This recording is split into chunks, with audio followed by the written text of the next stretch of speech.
উফ বাবা, অসহ্য এই পচা গরমে আর ভাল লাগছে না গো রোজ দিনের এই রান্না আর এই ঝাল ঝোল খাওয়া।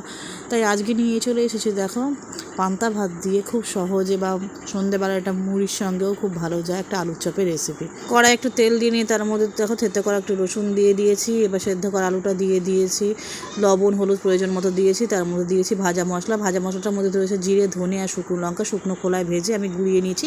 সেটা দিয়ে দেখো ভালো করে মিশিয়ে নিয়ে এবার আমি পুরটা বানিয়ে নিলাম।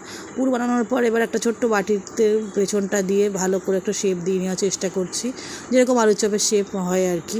তো এবার দেখো একটু বেসন নিয়েছি, বেসনের মধ্যে নিয়েছি আমি নুন হলুদ শুকনো লঙ্কার গুঁড়ো, আর এবার প্রয়োজন মতো জল দিয়ে আমি একটা ঠিক কনসিস্টেন্সির একটা ব্যাটার তৈরি করে নিয়েছি। এবার ওই আলুর পুরটাকে নিয়েছি, এক একটা করে নিয়ে বেসনের গোলায় ডুবিয়ে কড়াই সাদা তেলের মধ্যে ডিপ ফ্রাই করে নামিয়ে নিয়েছি।